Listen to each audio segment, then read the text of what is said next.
Hello, Keith Marchiano. I'm Program Manager of Sales Enablement here at Pax8 Academy. Welcome to another Result Selling Framework podcast. I want you to ask yourself this question. How many people inside your MSP are usually involved when you need to make a change in a vendor or you need to solve a problem inside your company? Right? Probably a handful of people in the leadership team. What are their roles? Who's involved? How do they collaborate to come up with a solution? If you're a salesperson, ask yourself that same question when you're meeting with a buyer. It's probably not just one person, there's probably a team involved to go through this, whether it's your clients or your prospects. Think about this.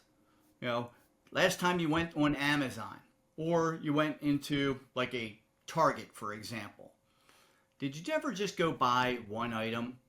Were you there for something that you needed and came out with something that you wanted? Probably so. That's what we do as buyers. That's the human side of us. Emotional and logical sides of our brains in action, right? Good salespeople root out all the buyers, then tap into their emotional and logical side of the brain. There's things that we need, but there's also things that we want. Each buyer is given a responsibility to move opportunities forward. They're looking for personal wins. You need to find that inside each of your buyers. Create a reason for the next steps, for the next communication, to keep things moving forward, to keep that momentum. The prospect is looking to gain a benefit. That is the buyer persona, and that's what we're going to talk about today. All right, all, welcome back. I am privileged to be joined by my friend Pete Busam from Equilibrium Consulting. Pete, welcome to my show. Well, thank you, Keith. It's a pleasure to be here, and I feel like we were just chatting the other day. It just feels like yesterday we were It on some does, it webinar does. And I with and I think Equilibrium next week we'll Consulting. get the yeah, and I think next week we'll get the chat again. So Yes, sir. Be at the Beyond event. So, yes. excellent. I'm excited to have you on because this buyer persona conversation applies throughout the sales process, and it starts with understanding it so that way you can market it and prospect better. So, hmm um, why don't you give us a little bit of an intro to who you are, what you do, a little bit about you, and this is Pax8 tradition. You got to give us one fun fact. Ooh, fun fact, there could be a lot of them, but they may not be fun. Who knows? So, little bit about me. I'm going into my 33rd or 34th year in the channel now. And I've been in and out of several companies, had a couple successful exits. And June 8th will be 17 years that Equilibrium Consulting has been around. Thank you. And so we started out as a sales and marketing coaching firm and rapidly grew to where our customers took us, which was really focusing in on marketing and marketing enablement and done for you marketing. Although, over 17 years we've evolved to make something available to every company that's out there, no matter what level of maturity they're at in their growth and their journey. We have something that can help them get started, get going, and then maintain once they grow to that point. But we're full service in there. I have served as coming out as a technician, so I used to be a certified Novell engineer. I was actually a master CNE, a Microsoft engineer. Um, I've worked on Big Iron and the old Digital and IBM. But the bottom line is I've worked in just about every capacity of a business, not just as an owner, but in all my other jobs in the past. So I get the MSP community. We do a lot of sales work with our clients as well as a lot of marketing work and coaching. So that's that's the nutshell. Now, something fun about me. I'm not a fun guy.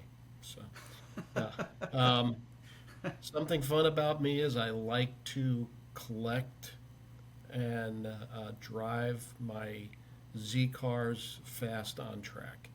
So I have two 93 300 ZXs that are built for the track.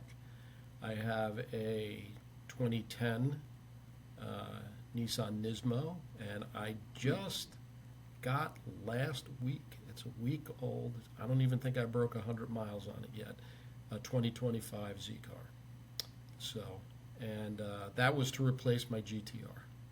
So, That's so cool. that's my fun thing. I have a Yeah, any cameos in Fast and Furious or anything like that? yeah, yeah. Well, my GTR was built by Paul Walker's shop out in California, Really? Kamikaze Motorsports. So it was tooled by him, and it was for those that were on the Channel Strong tour with MSP Initiative some time ago.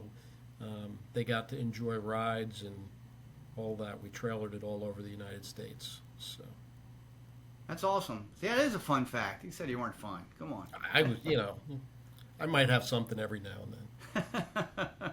So before we get into kind of the topic of the day, this is something that kind of gets in my head, and since you're a marketing guy, what are the top mistakes MSPs make when it comes to marketing? So the number one mistake is owners know what they like, but they're not the customer. So they like to spend the time, telling the marketing people what they like to see, and when in turn the marketing person is trying to turn that into something that's going to extract or engage an SMB to come and talk to your salespeople. Or, um, so, that's certainly one of the best things, is to kind of step back and realize that just because it's the way that you like to buy, you have to remember you're too smart on the subject that you're trying to sell. Yeah. So you have to remember not everybody is as smart as you are on that subject, and they like to buy different. So, it's kind of timely, this conversation. Personas, right?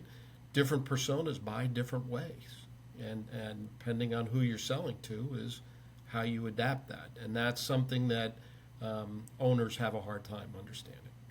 So.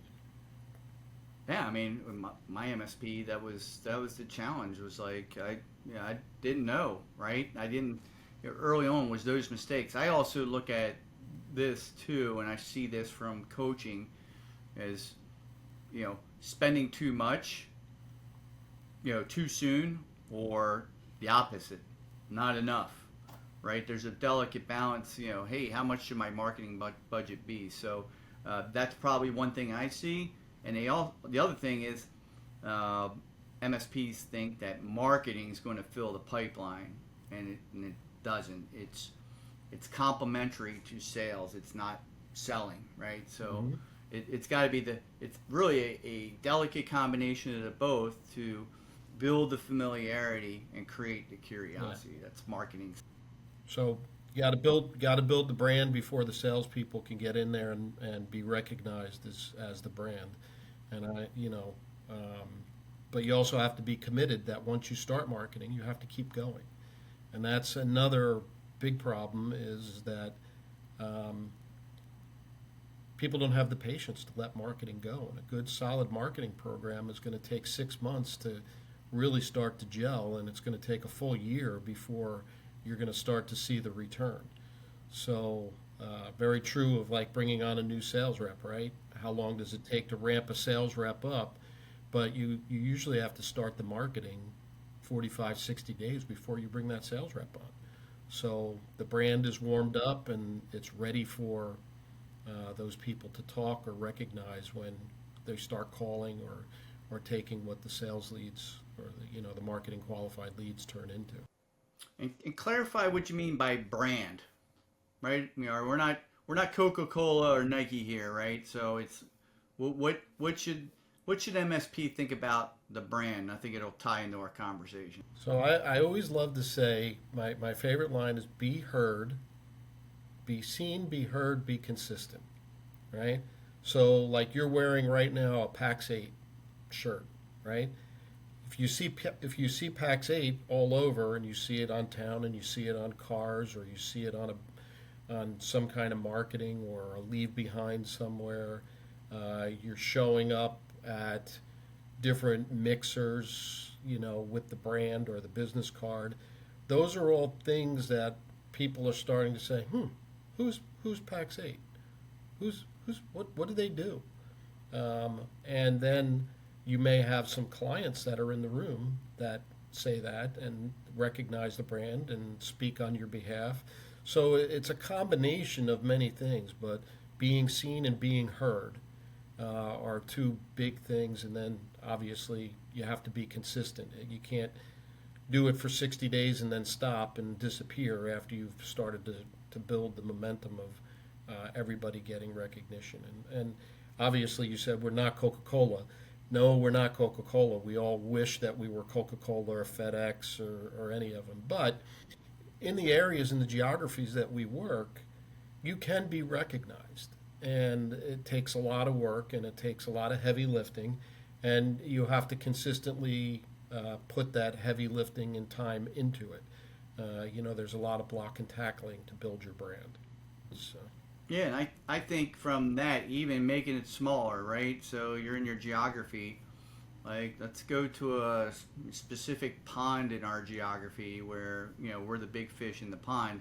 And the brand that gets more recognized based on the conversation you and I had on the webinar around target client profile. So if, say, for example, I did construction, but say your target industries construction, particularly mine was the building vertical, right?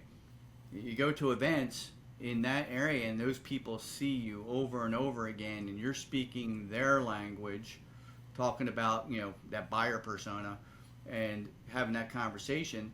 That is branding, really, from a standpoint where branding, not just the logo on our shirt, but also the solutions we provide specifically for our target or ideal client, right? Well, take it right into our industry. Why do we have all these trade events? Is it because vendors want to be on the road and spend a lot of money on booths and stuff like that? No, No, we're fishing it's where so the we fish can are. get out. We can get out and get face time. We can build relationship. We can look at how we can demonstrate product and get them to see us more, right?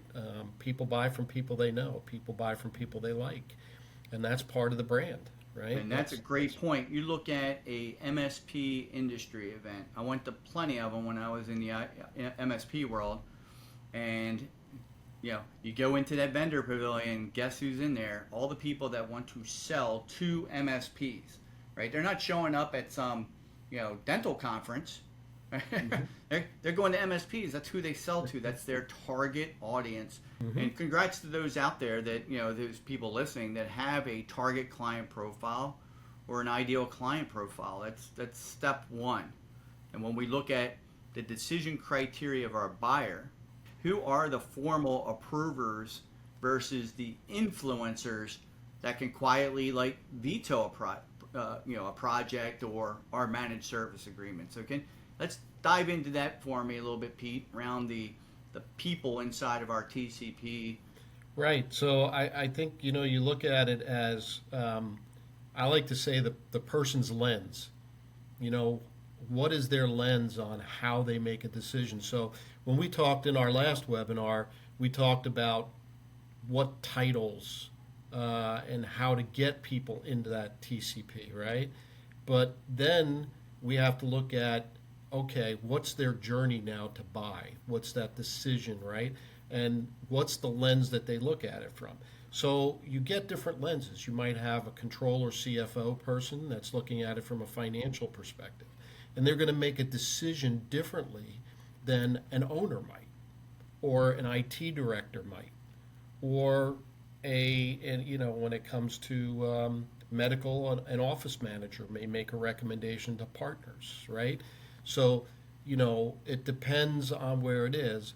And sometimes that lens looks like a certain thing. So you can define it as, a look-alike, right? So you can say, what does a CFO do? Now, excuse me, what does that journey look like in order for them to make a decision? Is it speeds and feeds? I don't think so. I don't think speeds and feeds are where you want to go. But you want to look at it and again go back to how do they buy? Don't make the mistake of saying, I own this IT company, so I know how a CFO is going to buy. No, you know the reasons why they buy, right? And you do know that part. But you have to look at it through the lens that they're looking at you and what Mm-hmm. they need to be emotionally attached to in that persona, not the client profile. And it's the emotional side of that journey that they start with, okay, I can say they understand me as a CFO. They understand the decisions that I have to make, and I like what they have to offer, and they work in my industry, so I've taken them on a journey. Now, what's important to me, right? What is it? Negotiation now on a price? Is it, what's the next step? Is it getting one of the other personas? Going back to how you kick this off, right? It may not be one person that makes the decision. It could be a group collectively. So you need more than one persona. You need that owner. You need that CFO. You need that IT director.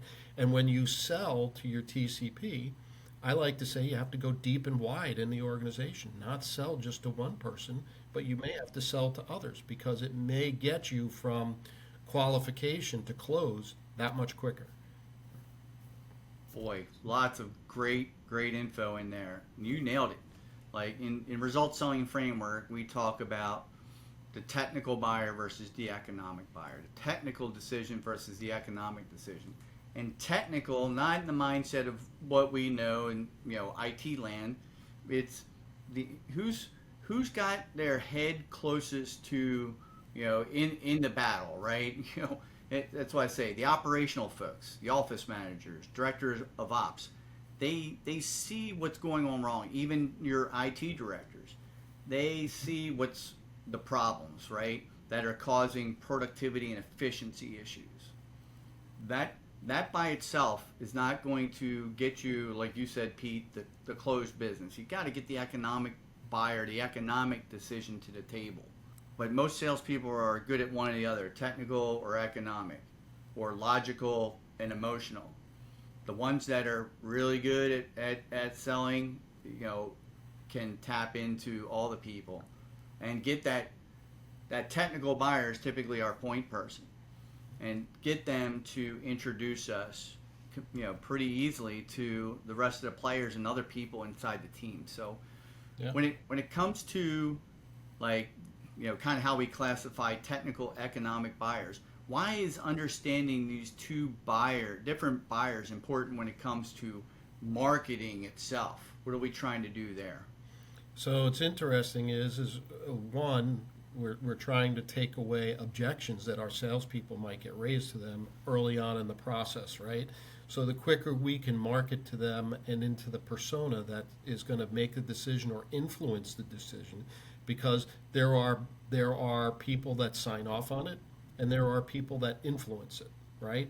Usually the technical people are influencers and the executives are the buyers. They have to sign off on it, right?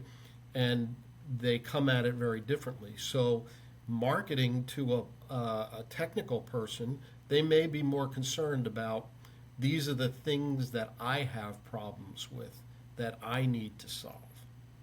And the owner is saying, well, if my technical person says this solves my problem, that solves another problem because I don't have to hear the technical person saying, how do you expect me to do this? I don't have the right tool set. I need hands. I need support. I need these things. How do you relieve that pressure? So you win each one of those personas over with your marketing, and it's targeted, right? Might be sales sheets. It could be case studies. It could be a variety of different things. Relationships that you've built on both sides in different venues. You could be out having a beer at a ballpark with the technical person and the owner you're playing golf with, right? Two different ways that they might go about it, with it. Either way, you have a job, and the quicker you can do that in the qualification process and use marketing behind you to do that or ahead of you to do that, the easier your conversations are to have, because then the journey is already set in the path. You're kind of going down the yellow brick road, right? And the wicked witch, you don't want to come down and stop in front of you. You want to keep it going. Um, so, and that sometimes that can be a controller or a CFO and say, that's great. You want it, from a technical perspective, you want it because you think it's going to be good for the company. Now, how do we pay for it? Well, if you haven't sold to that persona also, then you've missed it, and you could set back in the qualification process, and push yourself back. So marketing to these personas has different language, and the better that you speak their language, and truly speak their language, not geek, not tech speak. It's one of the things that a lot of salespeople have a hard time doing, is peeling back from tech and showing the outcome to the business, to the different personas. There's an outcome for an IT person persona. There's an outcome for a controller CFO. There's an outcome for a business owner. And they're all very different, right? And so selling to that and marketing to that are critical, right? Yeah. Like each of them have a different job responsibility. Their job is measured in different ways. They have different challenges in each of their own departments. And it goes back to, now, if you can flip that script and, like you said, Pete, you start making the message toward them. Like, all right, we work with, let's call it, we work with the medical community, and you gear the message toward how an office manager, what they would care about, how their job is measured, people, getting, checking in patients, right? Maximize the amount of patients that they can see in a given day or week, whatever their KPIs are. And you start writing marketing materials and articles and thought leadership around those things. You're attracting them. I got the Oriole stuff behind me, right? I always say this to my partners, like, what interests me? Like, if I saw something pop up on my phone, or on, I'll scroll on the internet or social media, and it's like Orioles made a trade, or they signed a free agent, I'm probably pretty likely to open that and give it a good read, right? Because I like the Orioles. I always used to give a tip, and all kidding aside, kind of like the pro tip that I always used to give my own sales reps was, we'd sit down and you'd look around and you could see what the interests were, and you could talk about the sports or whatever. And then the client would always say to me, do you want a cup of coffee or anything? And I always said yes, whether I did or didn't, because then I usually got to walk through their offices and I could eyeball knowledge workers, printers, different processes, things that were going on. I could overhear, I could see whiteboards. I mean, there's just so much information from a sales perspective that you can look at just by walking from an executive's office to the kitchen and back. Oh, absolutely. People come into the talk around the water cooler or in the lunchroom while you're getting your cup of coffee, and you get to meet some people maybe from it, or maybe somebody works there and they walk in and you shake hands, and that's a bonus, right? So, little things like that on building the relationship. And then when you sit back down and you're listening, you can say, yeah, I noticed you had some of those older printers, and yeah, I get it, how that could be a problem, or print management could be a problem for you, and but so yeah, good points. Yeah, you look at what we're talking about. When you get in the door and you have the conversations, you got to know who these buyer personas are. Marketing has to help you get in the door. And you mentioned something a little bit ago, like, marketing's got to be in place before you hire a salesperson, right? mm-hmm. If I'm a salesperson, I'm doing outbound reach, right? I'm networking, I'm meeting with referral sources, using LinkedIn, cold calling, emails, whatever method, tactic I'm using, and I'm trying to reach I'm geared toward a specific industry, right? Let's say construction. If you have that honed in, and we've got articles written around or case studies, like you mentioned, on how we help them, like, that can be the simple message, right? Hey, I was thinking about you. We recently wrote this article around your industry. Thought you'd be interested in it. Hmm. Here's the link to our website where it's at. Let me know what your thoughts are. Let me know if it helped you. Like, you're giving them something of value that may be of help and tips. That is going to, who's this? Who's this Pete guy? What does Yep. he do? Like, that's Yeah. what the buyer's thinking about. And now you're starting to create that interest, create some familiarity to as a salesperson. So it all goes back to this message that we're writing. Yeah, and that's really the digital that's really the digital platform, right? Is bringing them all back to your website, but it also establishes is your brand as subject matter experts, right? So if you're writing content that is around the industries that you've targeted in your TCP, and then you use some of the language in those articles that are to the buying personas and show how you address each one in your article or your case study, wow, that's powerful, right? Right away, okay. It's almost like getting a referral. When you get a referral, you've been qualified or pre qualified by somebody when they start talking to you. Well, if they go to do their research and that information is available and you've navigated them through the flow of your website, or you've navigated them with a carefully crafted email that takes them right to it so you're not wasting their time, right? Because time is money and you can't get time back, right? It's the one thing you can buy just about everything in the world, but you can't buy time, right? So, once time is gone and you've wasted it, they will remember if you've wasted time, right? So, carefully crafting the content that goes into your digital platform, your website especially, and creating a journey is really important. And there's a lot of companies out there that will do it, but they're still on what I call web version 2.0, right? You have to take them on a journey based on their TCP and their persona. Yeah, And if you their don't do journey. that, Yeah. and don't make them go back to a menu, right? Making them scroll, no. Get them here, let them click, and they keep getting deeper, and they still get to the same point as if they went to the menu, but now you're emotionally taking them through and weaving that piece through the digital component of marketing and giving them all of the things that they might need to see to say, I want to set that appointment. I want to have that phone call, and do it right then and there. Yeah, and you're starting again. You're building this subject matter experience up in their industry, right? And then at that point, then we can complement that with outbound marketing, right? We can do in-person events, right? Whether that's at some top-end steakhouse or at a ball game or at a golf course or whatever, right? Or public speaking, right? Engagements. You become this subject matter expert that is just hitting this one industry over and over again. You're speaking their language.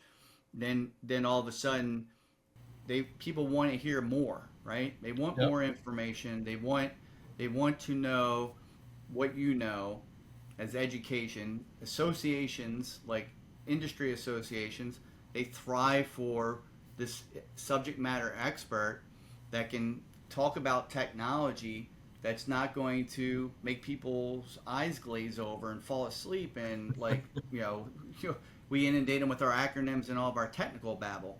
It's about their business and talking about their business and specifically their responsibilities and making their life better, at that Yeah. business, right? And a perfect example is this conversation that we're having. It's not a bunch of PowerPoints, right? Right. If you're listening to this today, it's because you want to take another step. There's interest and there's some nuggets in here that uh, it, it- you know there's nuggets or there's dust. There's some gold dust that if you put it all together and smelt it down, you're going to get a nugget, right? Mhm. And you just got to keep putting it all together and you know keep at it from that perspective. I also think that data driven side of this, right, is you have CRMs that are out there, And what you were saying is if you keep showing up, or they keep showing up, and you're notating it in your CRM, a good CRM can track, you know, how did they engage with the emails? Did they open it? Did they click it? How many times did they click? Once they clicked it, where did they go in your website? Right? How many times did they spend some time there? You know, did they ever comment on your social media? And you know, I'm not going to say any names out there, but there's several CRMs that will track that and do what's called, you know, a score. It'll give you a score based on the criteria. You can say, you know, an email open is 1 point, 2 points for a click, 3 points for 2 pages being opened or spending, you know, 60 seconds on the website. And 60 seconds on a website, folks, is a long time to spend on a website. You know, we look at bounce rates all the time for our clients, and making that number get lower, not higher. A higher number is bad, right? 100% means that they come and they leave, right? But if you're down in the 70s, you're doing a good job at keeping some people engaged on your website, right? And there's different ways that you can do that, and you can look at that through your CRM. Will do that, and it'll give you those data back. And now that data gets fed to your salesperson, who then can say, let me look at the history of how they've engaged with us. And then, I don't understand this, let me talk to the marketing person. The marketing person will help you position potentially that conversation a little bit behind the scenes of, let me interpret the data and give it back to you in a way that you can use it. Right? So Yeah. that's where the MarTech stack starts to come into the persona. And you can also build your personas and your TCPs into the model of your CRM. So they look like a CFO when they come in and they act and they do certain things. That data driven will then show you that part and make it more obvious as to who you should be doing some of those outbound and cold calling or warmer calling to. Yeah. Yeah, and you know the key is you know knowing these buyer personas. We're you know each company inside of our target industry is different on who is the person that's going to be inspired enough to say, hey, I want to talk to you all more. I want to learn more. So we've got to hit these different topic points of that industry that each of our buyers would care about, so that way one of them says, we got to talk to this IT company a little bit more. They got a handle around our industry. And you said one thing, and you know I always say sales is a relationship based role between buyer and the salesperson. And I see way too many salespeople in our industry, especially, they're just playing the wrong parts. They're going in selling when we really should be thinking like the buyers. We should be thinking like what would keep them going. I'm meeting with an office manager, an IT director, or director of operations. I know that there's more people to meet with. If I don't say things and I don't inspire this one person, they're not going to allow me, or they're not going to introduce me to others. Like you said, walk you around for that cup of coffee, introduce you to other people inside the company, unless they trust you. And that's the thing from a sales. So kind of flipping this back, you mentioned the emotional side, because I really believe that's the best salespeople tap into the emotional and the logical side of our buyers. How do we do that in a marketing message? Yeah, so that's always the tricky thing, right? And some of it is geography based, some of it is economically based, and you know, depending on where the markets are. And we've seen, you know, as of recent, we've seen slow buying cycles. The first part of this year, we're seeing some of it pick up now, which is nice. But we've seen a lot of different buying patterns, right? So you know, you have to look at pressure points. And I always say, you know, a lot of people will say, well, you know, there's 5 things that usually they're going to tell us are wrong. That's all noise, right? You and I know this. We've said this before in other ones too. Is that when the customer no longer feels loved, is when they go and they find a new technology company, right? When you're no longer listening to your customer and you're talking to them, they'll go find somebody else. You're telling them how you're going to fix it, and then you're not delivering. You know, um, they've outgrown you, is their excuse. But that's noise. They just Mm-hmm. don't feel the love anymore. So it's marketing's got to take those messages and kind of use them a little bit. And I hate to say, the FUD factor, the fear, uncertainty, and doubt, because I don't like to sell on FUD, but some of it, you have to take that noise and convert it into the journey, right? Going back to the persona of saying, what, and you don't keep anybody up at night, but people do sweat certain things. If they don't have certain reliability in their IT, the IT person knows that they could be out of a job. If the CFO, we used to kid around and say nobody ever gets fired for buying Cisco, right? Instead of buying number two, they buy number one. It's more expensive, but everybody knows the name, right? Everybody knows the brand, right? So, you've got to build that to the point where they emotionally attach to the brand through the objections. And you have to anticipate objections as a marketeer and say, what are the objections that that persona might raise to you? Mm. And how can I put them in an FAQ or take them on a journey through my website or through my collateral to say, I got you. I understand you, right? I understand your concerns, and I'm here to address them. Yeah. Right? Yeah, if you tap into that emotional side, they believe that you have a better understanding around their role, and their business, and it's not a matter of if, it's when you get to be brought to the dance or have that meeting. We coach around like getting a 5-minute introductory meeting, right? Just Mm-hmm. to say who we are, and more importantly, and you kind of said this also. You said fear, uncertainty, and doubt. I called it death, but the FUD factor. We don't. That doesn't resonate really anymore. It's It doesn't. how can you help me grow my business? How can you improve operational efficiency? How can you help me reduce risk? And specifically to that person, how can you improve the efficiency of my role? And how do you reduce the risk of my job, right? These things come into play. And when you have that 5-minute meeting, that introductory meeting with somebody based on your marketing's helped you get there, you can't go into your speeds and feeds. You can't talk about your how great your people are, your support is, or your solution stack. It's again focused on the buyer throughout the entire journey, from acorn to oak, from marketing to closing a business. It's got to be about them, the problems they're having, the impact those problems are having, and the results they will get if they go with you. So that's the language you got to use in your marketing Mm-hmm. and in throughout your sales process here. I love this conversation. This is fantastic. Yeah, and the other part of the outcomes is speaking their language. Again, get out of the tech garb. The better you present as a business person, then you get on their level. And when you get on that level, it's like my kid. I always feel like my kid saying, "Get on my level, Dad."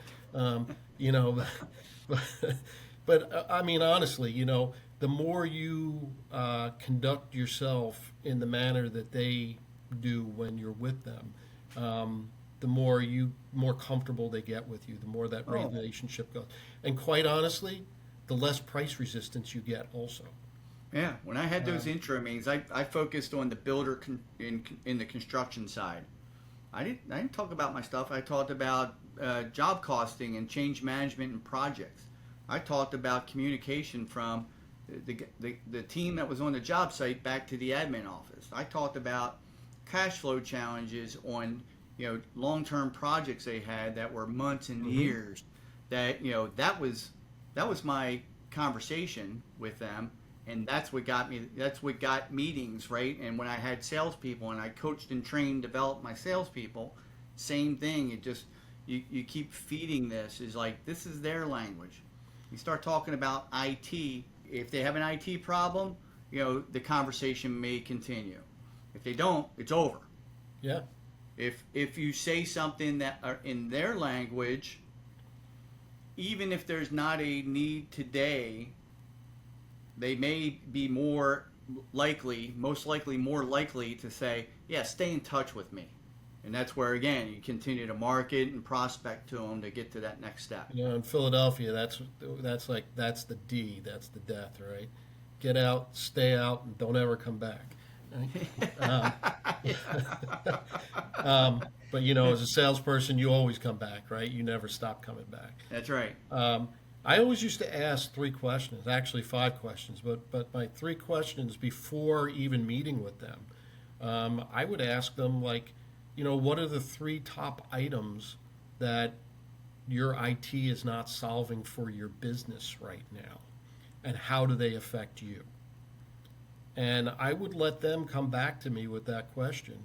And then I would ask the last question in the email of, what are you expecting to get out of our meeting? Mm. And those questions right there were very telling, because I could go into the meeting and say, hey, I'm here. Is there any questions you have about my company right now? Because I'm here to spend time listening to you. I want to hear and dive into these things that are plaguing your business right now, and how they're keeping your business from success and growth. And I won more business taking that approach. And then I had two other questions that I used to love. And one of them was, on a scale of 1 to 10, rate your current IT provider. Okay.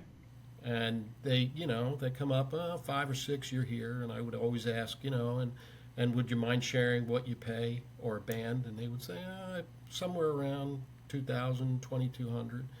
And then I would say, okay, if I could get you to an 8 or a 9, would you be willing to pay 2,500, knowing what my pricing, that I could do a quick calculation, and I could test the price resistance right there, right? Where they're at in their buying journey also, because that. Yeah. I want to put an asterisk next to what you just said, because it does, when you start getting that budget, you don't want to get into a pricing conversation. It's definitely value. You've had to layer the value on before you get to that point. Otherwise, it becomes just a pricing conversation. The 8 or 9 means nothing to them. They're just thinking like you're trying to, undercut somebody else. And that's where I would always go back to. Let's talk about why you said you're a 5, and let's talk about how I get you to that 8 or 9. That's right. Let's talk about what changes in your business we can make in process improvement, through technology, through controls, through workflow, that will be enabled to give you that outcome and get you to that 8 or 9. Yeah. Yep, absolutely. Yeah, it's all part of it, but they're integral and tied in, and you can build a lot of emotion through that conversation, because why would you expect to pay the same price or close to it if you're asking and you're saying you're not getting taken care of? Right. That's right. Yep. Yeah. Uncover the problems, find out the impact, and then layer it up. Right. Yep. Good stuff. This has been a phenomenal conversation, Pete. And as always, we could probably keep on going, but no one would listen to our entire podcast if we did. But I'll leave this to you. Like, any final thoughts, and how can people get in touch with you if they need marketing help? Well, they can always find me on LinkedIn. And I'm pretty easy to find up there. I write every Monday I write what's called Omnichannel Monday. It's in our website, equilibriumconsult.com. You can go and read right through our contact page if you want. You can fill out a form and send it in, or you can schedule some time with me right through the website. I don't, all I ask is, if you schedule some time, put a little note in there what it's in reference to, if you want to talk something. Do you have to be a customer or a prospect always to talk? No. Some of this is about education. Sometimes it's just goodwill, right? Mm-hmm. So I want to encourage people to, get smarter, get more efficient, and chat with us. But we put a lot of content out there on our website, and we have some optimizations for quoting and CRM stuff that we're just started. It's called Optimize This, and we have Omni-Channel Monday, and then we have our traditional blogs in there. So you can come and do that, and email and everything are all on LinkedIn also. So I don't mask my profile. So. All right, excellent. Well, thanks again, Pete. It's been a privilege to have you here and have this conversation. Thank you so much, and I'm sure we'll have you back on in the near future. Sounds great. As always, Right. I enjoyed it. Absolutely. Take care, my friend. See ya. The salesperson who makes it all about the buyer is the one who wins the most. Thinking about the other person. Again, great conversation with Pete. Besides today's podcast, go back and listen to the podcast I did with James Levine on understanding buyer personas, the Results Selling Framework podcast, Understanding Buyer Personas. These two tie together so closely. I hope you enjoyed the show. Don't forget to subscribe on YouTube or wherever you get podcasts. We're streaming the Results Selling Framework podcast wherever you may be listening. Thanks for listening, and we'll see you next time.